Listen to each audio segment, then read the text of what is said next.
You ask Tiger to solve.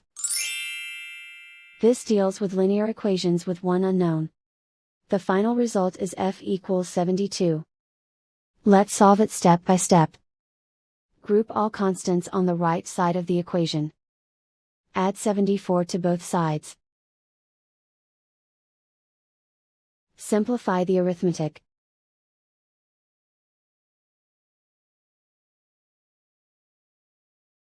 Isolate the f.